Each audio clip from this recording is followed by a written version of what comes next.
Hi, I'm John Townsend. Today I got with me Michael Dragoo, and we're doing an experiment today. We're just gonna pull a rabbit out of the hat. Okay, a recipe out of the book that we've never tried before. This one's called Pindents. Thanks for joining us today on 18th Century Cooking.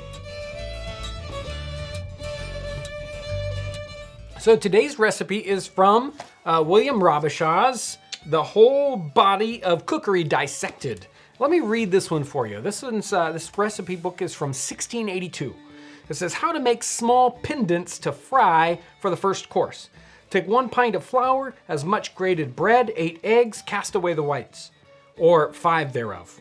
Beat it to a thick batter with cream, rose water, sack. Season it with beaten cinnamon, ginger, nutmeg, and mace. Put to it a handful of parboiled currants and a handful of minced marrow. If not beef suet, add salt.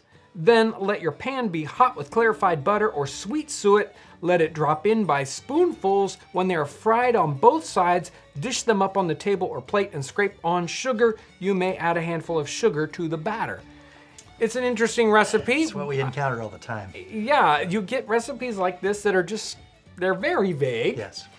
And you wonder just what this relates to in a current recipe, a pendant. We looked up pendant, I couldn't find anything. Nope.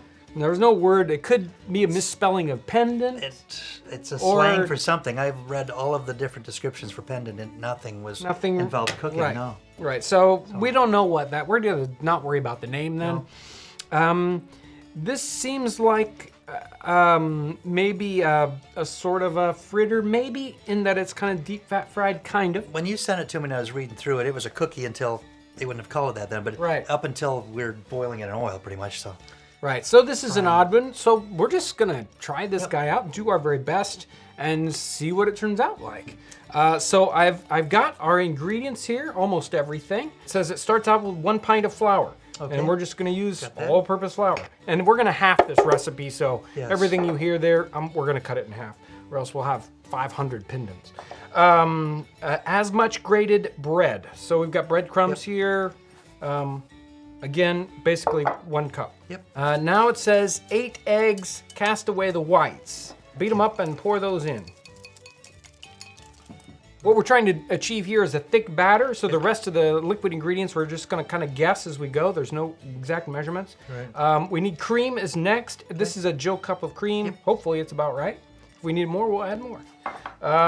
And rose water. I don't have rose water with me. I do have orange flower water. Okay. There you go. That's just a little bit. I don't think we need a lot. That just gives it a fragrance. We need some sack, or we just have regular white wine here, 2 or 3 tablespoons. We're gonna try that much. So it still looks pretty thick here. We're only just, it's way too thick. So let's keep adding more cream to this. Okay. This is really an experiment. We just have no idea where this is gonna go.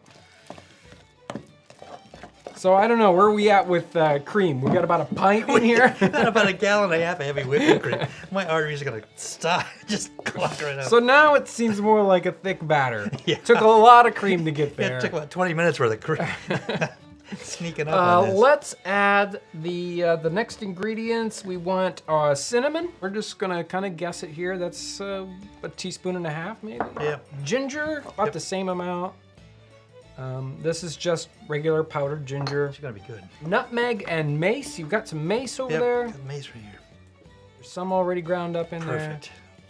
Every recipe, it's gotta have nutmeg. Why even bother to cook it if you don't have nutmeg? This is like a snickerdoodle recipe I did a couple of years ago. Uh-oh. Same ingredients. I don't want to hear about that. Deep fried snickerdoodles. This is gonna be great. I haven't tried that. I like deep fried anything. A handful of parboiled currants. And what we've got here are Zante currants. Okay. And I went ahead and kind of simmered these ahead of time. Go ahead and take a handful of those. And add a handful of minced marrow, which is not easy to get a hold of these days necessarily, or suet, or beef suet. That's chopped up. It's 2 or 3 tablespoons of suet. Again, it doesn't call for a measurement, so this is gonna be kind of totally crazy. And a little bit of salt. At the very end, it says you may add a handful of sugar to the batter. Yep.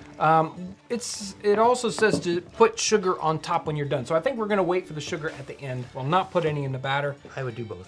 You would do. Well, they're gonna burn a little more easily if we put the sugar in the batter. So let's not do that. Yeah.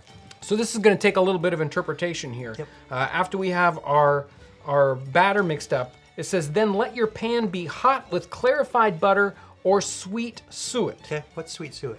What she probably means there is fresh rendered suet. Okay. So we're gonna take suet and get our pan filled up. And it's hard to tell whether she means to whether he means to deep fat fry these. I think it's just sort of halfway. Okay. We're just gonna get a nice thick layer of suet going in the pan. So our pan is good and hot. Let's bring the pieces in here and go ahead and plop in we'll a spoonful. Hopefully it's not too hot. Not sure how much to put in. Well, it says spoonful, Yeah. so. There we go. Yeah, the question is, are these pancakes or are they fritters? Yes. I don't know. And they are kind of a little bit like halfway between, as far as I can tell. I don't know. Let's go ahead and I'm going to take some of these out because they look like they're... I'll just let them drain on the... Yeah, we'll let them drain on cloth here. Well, here's our experiment. They look very interesting, a little different. Okay. Let's give them a try. You first. I like it. I haven't decided that yet, whether it's a pancake or it's a fritter. It's not as heavy as I thought they were going to be. No, it's a little lighter. I like the currants a lot. I don't taste the wine at all. No, it's not winey. And you could have used grape juice instead of the wine. It doesn't really matter. That's one of those recipes that you just don't know how it's going to turn out. It's so odd. Yeah, very interesting, very interesting. Well, you can see what it's like. We dip into a cookbook, you never know quite what you're gonna find. Very, very interesting. 17th century pindents. Pindents. I don't even know what that is. Nope. But now we do. Thank you so much for coming along with us as we savor the flavors and the aromas of the 18th century. If you're new to our channel, I want to welcome you. You can subscribe by clicking the button right up here. Also check out our related videos. Thanks so much for watching.